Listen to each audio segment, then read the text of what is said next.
আসসালামু আলাইকুম, সবাইকে স্বাগতম। কেমন আছেন সবাই? আশা করছি সবাই ভালো আছেন। আলহামদুলিল্লাহ আমরাও বেশ ভালো আছি। চলে আসলাম নতুন একটা ভিডিও নিয়ে। তো ওই দিন যে আমরা মিজান ভাইয়ের ভাইরাল মিজান ভাইয়ের ভাতের হোটেলে গেছিলাম, সেখানে যাওয়ার পর একটা এই যে মহিলাকে দেখতে পেলাম। অসহায় একটা মহিলা, তার মেয়ে হারিয়ে গেছে। তো তাকে নিয়ে একটা রিপোর্ট করা হচ্ছে, যে এই ছেলেটা রিপোর্ট নাম বলতে করতেছে, পারবো না, সবাই তাকে ধরে ভিডিও ভিডিও করে করতেছে। ছাড়বো, একটা সাংবাদিকের সামনে দিব, কোনো চেষ্টা নেই। মেয়েটা পাগল ভেসে ঘুরে বেড়াচ্ছে। ইনশাল্লাহ এখন একটা সুরাহা হবে, হ্যাঁ, যাতে আপনি আপনার মেয়েকে ফিরে পান। থানা পুলিশে কিছু কয় না, রেবেরা কিছু কয় না, রেব ওয়ানে কিছু কয় না, রেব 10 কিছু কয় না। সবাই কয় আসলে হারিয়ে যাওয়া মানুষকে খুঁজে পাওয়া একটু কষ্টকর। মনে করেন একটা মেয়েকে ধরে এনে আইডেন্টিফাই ছাড়া তো ধরে এনে দেওয়া যায় না, ঠিক আছে? তখন আর একটা ঝামেলায় পড়ে যাবে। ওকে, তো বন্ধুরা, ওই ছেলেটা ভিডিও করার পর আমিও করলাম। সেও আমার ক্যামেরার সামনে কথা বলল। তো তার মেয়ে হারানো গেছে। মেয়েটা বেশ বড়, এই যে দেখুন ছবি দেখাচ্ছে, বেশ ভালোই বড়। 15-16 বছর হবে। 5 মাস আগে হারানো গেছে। তো মেয়েটাকে খুঁজে পাচ্ছে না, প্রতিবন্ধী। তো মেয়েটা কিছু বলতে পারে না, ঠিকানা বলতে পারে না, কিছু বলতে পারে না। তো সেই মেয়েটাকে খুঁজতেছে, খোঁজার জন্য এখানে আসছে। উনি অনেক জায়গায় গেছে, র্যাবের কাছে গেছে, প্রেস ক্লাবে গেছে, অনেকজনের কাছে গেছে, কিন্তু কেউ কোনো সমাধান দিতে পারে নাই। তার জন্য এই যে মেয়েকে খোঁজার জন্য এখানে আসছে, মিজানের এখানে, ভাইরাল মিজান ভাইয়ের এখানে। তো এখানে যদি সে কোনো একটা উপায় পায়, তার জন্য সবার সামনে ভিডিও করতেছে, ক্যামেরার সামনে বলতেছে, ছবি দেখাইতেছে। যে দেখুন, মনটা অনেক খারাপ হয়ে গেল ওনার কথা শুনে। তো মেয়েটাকে সে 5 মাস ধরে খুঁজতেছে, অনেকের কাছে যাচ্ছে, কোনো রাস্তায় পাচ্ছে না, কিভাবে পাবে। তো আমাকে বলল যে আপনার চ্যানেলে একটু বলে দিন। তো আমিও বলে দিলাম, আপনাদেরকে দেখালাম। এই যে দেখুন, মেয়েটা বেশ সুন্দরী আছে, সাজুগুজু করে ছবি উঠাইছে, অনেক সুন্দর। মাটাও সুন্দর, দেখুন মাশাআল্লাহ, মাটাও অনেক সুন্দর। তো এই তো সব বলতেছে, কিভাবে কি হয়েছে, কোথায় গেছে, সব আমার কাছে বলতেছে। তো আমিও শুনলাম, আমি একটু ভিডিও করলাম। তো বন্ধুরা, ওনার জন্য দোয়া করবেন সবাই, উনি যেন ওনার মেয়েকে ফিরে পায়। তো অনেক কষ্ট লাগলো ওনার কথা শুনে।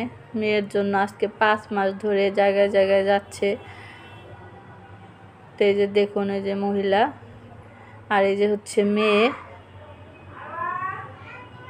তো এইভাবে সবার কাছে যাচ্ছে ছবি নিয়ে, কিন্তু মেয়েটাকে সে এখনো পর্যন্ত ফিরে পাচ্ছে না। রাস্তায় রাস্তায় ঘুরতেছে মেয়ের ছবি নিয়ে, দেখুন কান্নাকাটি করতেছে। দেখে খুব কষ্ট লাগলো, মায়াও লাগলো। দোয়া করি আল্লাহ যেন তার সন্তানকে তার বুকে ফিরিয়ে দেয়, সে যেন তার মেয়েকে ফিরে পায়। তা আপনারাও দোয়া করবেন ওনার জন্য, উনি যেন ওনার মেয়েকে ফিরে পায়। তো ভাইরাল মিজান ভাইয়ের এখানে আর কি ওনাকে পেলাম, একটু ভিডিও করলাম। এরকম অসহায় মানুষদের দেখলে আমার খুব কষ্ট লাগে, খুব দুঃখ লাগে। আমি কিছু করতে পারি না, আমার খুব খারাপ লাগতেছে ওনাকে দেখে। আর কি করব, কিছু করার না, একটু ভিডিও করলাম। দেখুন বন্ধুরা, আপনারা যদি চিনে থাকেন তো ওনাকে হেল্প করবেন। ওনার মেয়েকে খুঁজে পাচ্ছে না। তো যাই হোক, এখন আমরা চলে আসব। চলে আসার টাইম হয়ে গেছে, প্রায় বিকেল হয়ে গেছে। সে 11টার দিকে আসছি, আর এখন 3টা বাজে। তো আমরা যে মিজান ভাই, দেখুন মিজান ভাইয়ের পিছনে মানুষ হুমড়ি খেয়ে পড়ছে ক্যামেরা নিয়ে, আগে পিছে ক্যামেরা নিয়ে সবাই আর কি ভিডিও করার জন্য কি অবস্থা। দেখুন, একটুখানি ভিডিও করার জন্য তার পিছন পিছন কত লোক, তাই না? কি ভাগ্য মানুষের, মানুষের কপাল কখন খুলে যায় বলা যায় না। কি ছিল, কি হইল, কিভাবে ভাইরাল হয়ে গেল। এই মানুষ ভাইরাল হবে কেউ ভাবতে পারছিল?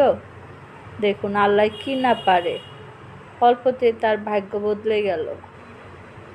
ফুটপাতে বসে ভাত বিক্রি করতেছিল, এখন তার ভাগ্যটাই খুলে গেল। তো যাই হোক, আল্লাহর দরবারে শুকরিয়া। আল্লাহ কাকে কখন কি করে বলা যায় না। তো আমরা এখন এই যে বাসায় চলে আসতেছি, একটা অটো রিক্সা নিছি, অটো রিক্সাতে বসে এখন আমরা চলে আসি। বৃষ্টি কিন্তু এখনও পড়তেছে গুড়ি গুড়ি। আমরা কিন্তু ভিজে একদম চুপচুপে হয়ে গেছিলাম, আমি সোহাগের আব্বু একদম ভিজে, আমাদের অবস্থা খারাপ। তারপরও ভালোই লাগছে, আনন্দ লাগছে। আমি কখনো বের হই না, তো আজকে যে বৃষ্টির মধ্যে বের হয়েছি। আর ওখানে গেলাম, অনেক লোকজন, অনেক মানুষজন, সবাই ভিডিও করতেছে, খাচ্ছে, মজাই লাগলো। অন্যরকম একটা ফিলিংস, অন্যরকম একটা আনন্দ। যাই হোক, অনেক ধন্যবাদ মিজান ভাইকে। মিজান ভাই ভাইরাল না হলে আমার এখানে আসা হতো না। তো এই আগারগা তালতলা নাম শুনছি, কখনো আসি নাই, আজকে আর কি আসলাম, এসে দেখে গেলাম, মিজান ভাইয়ের একটু ভিডিও করলাম, বেশ ভালোই লাগলো। এখন এই যে বাসায় চলে যাব, দেখুন বৃষ্টি হচ্ছে। তো চলুন যাই, বাসায় যাই, বাসায় যেয়ে কী করি আপনাদের দেখাবো।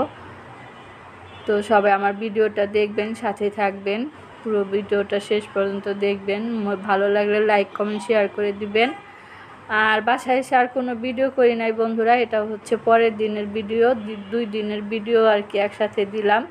পরের দিনে যে আমাদের মাছ আনছে, ট্যাংরা মাছ। তো মাছগুলো আমি এখন বের করে নিলাম। দেখুন মাছগুলো কিন্তু অনেক সুন্দর, তাজা তাজা ট্যাংরা মাছ নদীর। এই মাছটি খেতে কিন্তু অনেক ভালো লাগে, অনেক মজার হয় মাছগুলা, নদীর তো এরকম ট্যাংরা, তাজা ট্যাংরা খেতে বেশ সুস্বাদু হয়। তো এই যে মাছগুলো বের করে নিলাম, এখন কেটে নিব। আর আজকের মাছ আমি বেগুন দিয়ে রান্না করব, ট্যাংরা মাছ বেগুন দিয়ে অনেক মজার একটা তরকারি রান্না করব আজকে। সাথে থাকুন, দেখতে থাকুন পুরো ভিডিওটা। গতকালকে তো মিজান বাড়ি ওইখানে গেছিলাম, এখনও মনে হচ্ছে ওখানেই আসি, আমি ঘোরের মধ্যে আসি। আমার হাজব্যান্ড বলতেছে আমি ঘুমায় ঘুমায় মিজানের ভাত খাচ্ছি। চিন্তা করেন, হাসতে হাসতে আমি শেষ, যে সে ঘুমিয়ে ঘুমিয়ে মিজানের হোটেলের ভাত খাচ্ছে। তো বললাম যে চলেন আরেকদিন যাই। তো ঠিক বন্ধুরা, আরেকদিন যাব ভাবছি। তো আমার হাজব্যান্ডের খুব ভালো লাগছে, তারও ভালো লাগছে, মানে অনেক লোকজন, তো অনেক মজা হচ্ছে ওইখানে, অনেক আনন্দ হচ্ছে, সবাই আনন্দ করে খাচ্ছে। বেশ খাবারটা নর্মাল হলেও, সাধারণ হলেও কিন্তু খাবারটা বেশ মোটামুটি ভালোই ছিল। আবার সবাই আনন্দ করে খাচ্ছে, এটাই হচ্ছে, মনে হচ্ছে বিয়েবাড়ির খাবার এরকম মনে হচ্ছে, বেশ ভালোই লাগলো। তো ওইদিকে বন্ধুরা আমি মাছগুলো কেটে নিছি, ট্যাংরা মাছ কেটে নিয়ে যে ধুয়ে নিচ্ছি, ধোয়া হয়ে গেছে। এখন লবণ দিয়েছিলাম, লবণ দিয়ে মাছটাকে আমি মেখে রেখে দিব, তারপর রান্না করার আগে আবার ভালোভাবে ধুয়ে নিব। মাছ এই সবসময় এভাবেই ধুই, এভাবে ধুলে মাছ অনেক সুন্দর পরিষ্কার হয়। তো বন্ধুরা, এদিকে আমি মাছটা কেটে লবণ দিয়ে রাখছি, আর এদিকে হচ্ছে আমি যে বেগুন কেটে নিছি, আলু কেটে নিছি, এই বেগুন আলু দিয়ে ট্যাংরা মাছটা রান্না করব। লম্বা লম্বা করে চিকন করে কেটে নিছি। তো অনেক দিন পর আজকে হচ্ছে বেগুনের তরকারি রান্না করতেছি ট্যাংরা মাছ দিয়ে। এই বেগুনের তরকারি আমাদের ঘরে রান্নাই হয় না, আজকে তাও সাহস করে রান্না করলাম। এই যে ট্যাংরা মাছগুলো দেখুন সুন্দর করে ধুয়ে নিছি, তার এই যে বেগুনও ধুয়ে নিছি, সব কিছু ধোয়া হয়ে গেছে। বেগুনের মধ্যে মাছটি দিয়ে দিলাম, এখন সব মশলা দিব এক এক করে। আর এই তরকারিটা আমি অনেক দিন পর রান্না করছি, খুবই মজার একটা তরকারি, সুস্বাদু গ্রামীণ তরকারি। গ্রামে এইভাবে রান্না করতাম ছোটোবেলায়, আমার মা চাচিরা এইভাবে রান্না করতো, খুব মজা হতো। আমার মা রান্না করতো, এত মজা হতো এই বেগুনের তরকারি, কি বলবো, সে কথা আর বলে শেষ করা যাবে না, এতটাই মজার হতো। তো সেই স্বাদ এখনও মুখে লেগে আছে, বেগুন দিয়ে ট্যাংরা মাছ গুলশা মাছ রান্না করতো, সেই স্বাদ এখনও মুখে লেগে আছে। তো সেইভাবে আজকে আমি রান্না করতেছি। আজকে আর কষিয়ে রান্না করব না, তরকারিটা আমি হাতেই মেখে রান্না করব, কারণ অনেক দেরি হয়ে গেছে। আর হচ্ছে গ্যাস থাকে না, তো অনেক দেরি হয়ে যায় রান্না করতে, সেজন্য আর কষিয়ে রান্না করলাম না। এখানে আমি পেঁয়াজ, কাঁচামরিচ, তারপর হচ্ছে হলুদের গুঁড়া, মরিচের গুঁড়া, ধনিয়ার গুঁড়া, লবণ স্বাদ মতো, তেল পরিমাণ মতো দিয়ে এখন সব কিছু আমি হাতে মেখে নেব। চুলায় বেশি নিলাম বন্ধুরা, তা না হলে নাড়াচাড়া করলে কিন্তু মাখা যায় না, তার জন্য চুলার মধ্যে বসিয়ে নিলাম, এখন হাত দিয়ে মেখে নিব। তো এই তরকারিটা হাত দিয়ে মাখলেই আর কি বেশি হয়তো বেশি ভালো লাগে। কষিয়েও রান্না করা যায়, তো যাই হোক আমি হাত দিয়ে মেখে রান্না করব আজকে অন্যরকম করে। তো বললাম যে সময় নাই, তাই হাত দিয়ে মেখে বসিয়ে দিই। এখনও চুলায় গ্যাস নাই, অনেক কম গ্যাস, তো এইভাবে রান্না করতে হচ্ছে। গ্যাস কিছুদিন ভালো ছিল, এখন আবার সমস্যা দেখা দিয়েছে, কিছু করার নাই, কি করার। তো এই যে বন্ধুরা আমি মেখে জুখে তারপরে হচ্ছে এই যে পানি দিয়ে দিলাম, পানি দিয়ে এখন ভালোভাবে আর কি মিশিয়ে নিয়ে চুলাটা ধরিয়ে দিব আর ঢেকে দিব, ঢেকে দিয়ে রান্না করে নিব। তো সাথেই থাকুন, দেখতে থাকুন পুরো ভিডিওটা। তো বন্ধুরা আজকের মতো এখানেই শেষ করব ভিডিওটা, আর আমি বড় করতে পারি নাই, দুঃখিত। এই যে চুলায় তরকারি বসিয়ে দিছি। সবাই ভালো থাকবেন, সুস্থ থাকবেন, আল্লাহ হাফেজ, আসসালামু আলাইকুম।